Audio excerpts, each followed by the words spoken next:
saja untuk usaha pertama ini kita akan dimulakan lewat pembacaan dan pemberitaan firman Tuhan yang terambil dalam dua bacaan.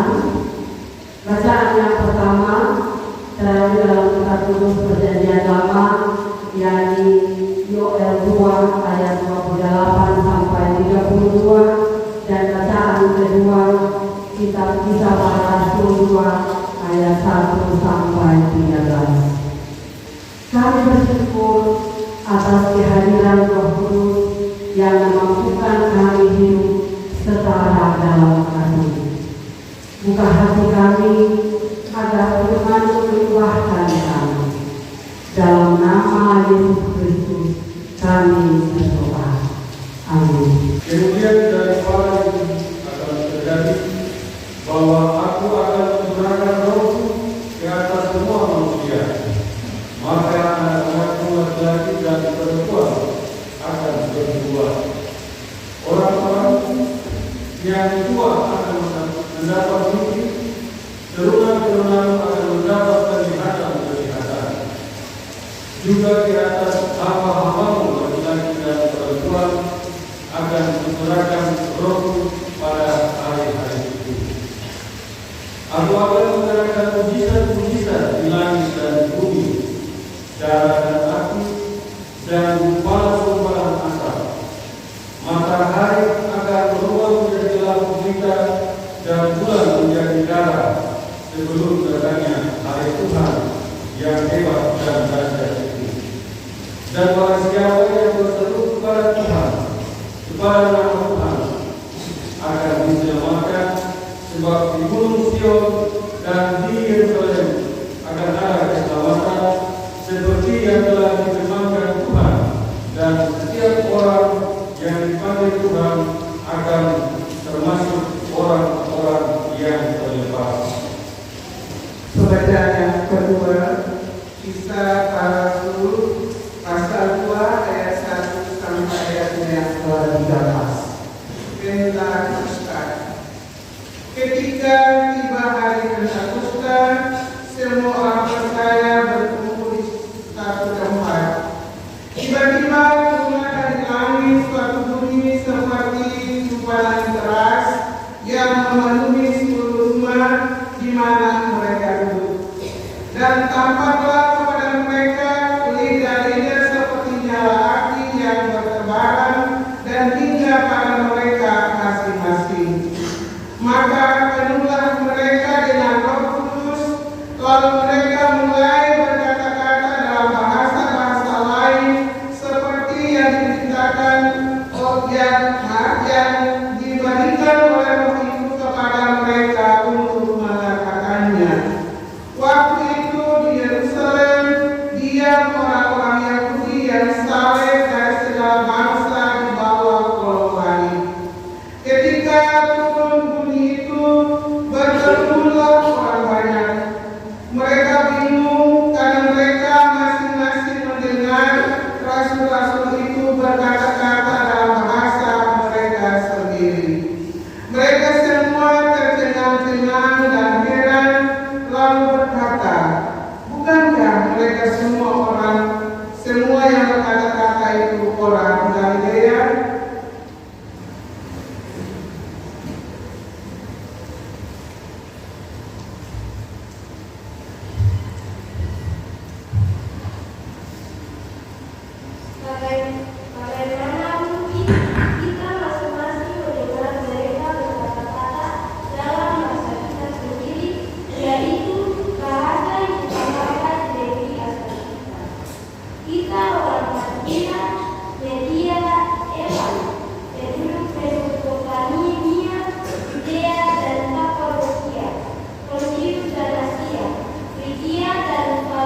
sehingga oleh Roh Kudus kita diberi kekuatan, kesehatan, dan kesempatan hidup sampai di pagi ini. Dan pagi ini Bapak Ibu Saudara-saudara kasih dalam Tuhan Yesus Kristus, dua bacaan Alkitab yang menjadi perlindungan kita dalam ibadah pencurahan Roh Kudus di hari ini. Ada beberapa catatan penting yang mesti menjadi catatan kita dan Bapak Ibu Saudara-saudara melalui dua bacaan ini. Saudara-saudara jemaat yang diberkati oleh Tuhan Yesus Kristus, kadang dalam hidup ini Bapak Ibu Saudara-saudara atau melakukan perbandingan antara satu dengan lain. Atau yang setia, atau yang menjadi anak-anak Tuhan, atau yang selalu rajin beribadah, atau yang suka atau bersama hidup ini for Tuhan, atau kasih atau semua waktu ini for Tuhan. Bapak Ibu Saudara-saudara, kadang atau hidup sengsama dengan orang lain yang sesungguhnya mungkin setahun baru tujuh muka di gedung gereja. Mungkin kau pernah sembahyang Bapak Ibu Saudara-saudara, kau pernah bergabung di dalam persekutuan ibadah, baik ibadah dan organisasi. Tapi Bapak Ibu Saudara-saudara dikasih dalam Tuhan Yesus Kristus, dong hidup beda dengan kau. Dong hidup baik-baik saja.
Dan pada waktu penghakiman itu terjadi, Tuhan tidak akan berpihak kepada kita.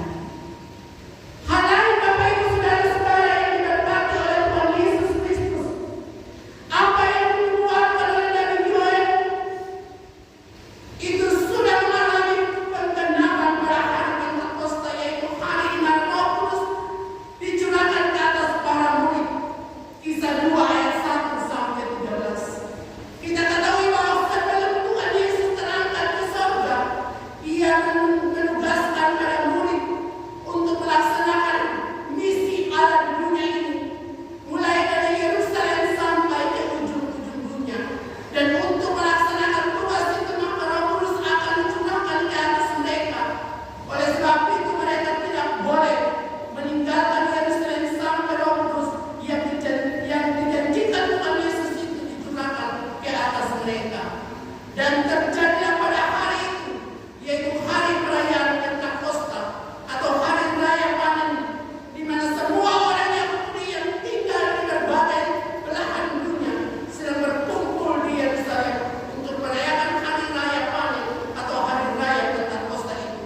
Maka Roh Kudus turun ke atas para murid sehingga mereka dapat bersaksi tentang Injil Kristus, yaitu karya penyelamatan Allah yang nyata di dalam Kristus dan berbagai macam bahasa manusia, sehingga semua orang yang datang ke Yerusalem itu menjadi terheran-heran dan kagum, lalu beriman kepada Tuhan Yesus. Sehingga pada hari itu juga Bapak Ibu Saudara-saudara yang diberkati Tuhan, 3.000 orang menjadi percaya dan memberi diri mereka untuk dibaptis.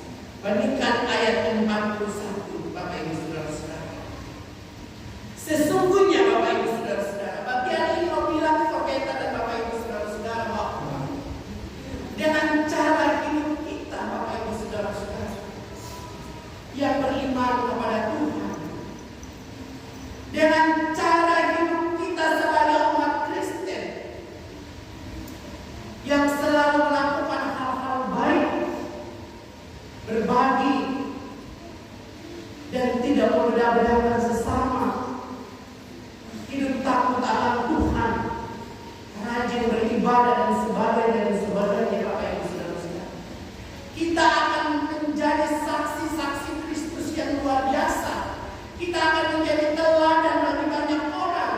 Kita telah bersaksi bagi Tuhan, dan melalui cara hidup kita Bapak Ibu Saudara-saudara, orang lain akan tertarik dengan cara hidup kita dan memberi diri untuk semakin dekat dengan Tuhan. Sebab itu Bapak Ibu Saudara-saudara terkasih dalam Tuhan Yesus Kristus, secara kasar bagian ini mau bilang Forketa dan Bapak Ibu Saudara-saudara bahwa jangan kamu menjadi Kristen KTP. Yang di KTP tercatat kita orang Kristen, padahal dalam cara hidup kita bukan orang Kristen. Kita tidak menunjukkan ciri hidup kita sebagai orang Kristen. Tapi mari kita hidup sebagai orang Kristen yang tidak membeda-bedakan sesama, yang tidak ingin dan cemburu dengan kelebihan orang lain, yang selalu dan senantiasa mau berbagi dengan sesama, yang rajin dan setia, serta taat dan takut akan Tuhan. Bapak Ibu Saudara-saudaraku yang diberkati oleh Tuhan Yesus Kristus, jika kita mencerminkan kedua nats bacaan kita tadi, maka amatlah jelas dikatakan bahwa dengan terjadinya pencurahan Roh Kudus, maka terciptalah sebuah komunitas persekutuan rohani yang baru. Komunitas itu disebut sebagai komunitas rohani yang baru karena Roh Kudus yang mengendalikan seluruh kehidupan manusia. Di dalam komunitas baru itu tidak ada perbedaan antara satu dengan yang lainnya, karena semuanya setara di hadapan Allah. Komunitas baru itu adalah persekutuan orang-orang yang telah lahir baru, yaitu komunitas yang tidak lagi dikuasai oleh hawa nafsu dan keinginan daging, melainkan dikuasai oleh Roh Kudus, sehingga hidupnya selalu mencerminkan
Tinggalkan hidup lama yang tak berkenan kepada Tuhan.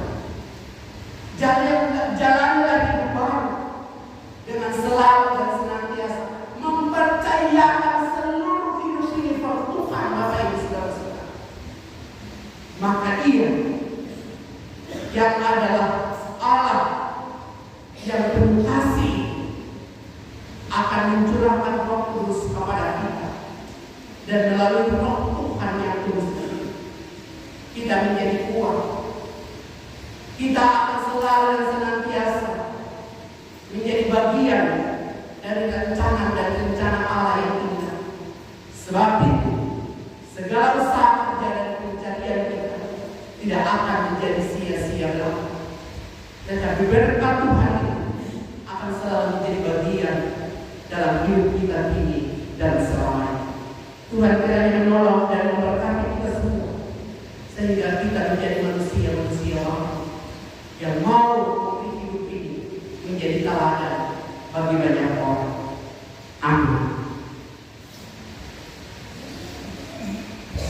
Mari Bapak Ibu kita ada dalam saat ini.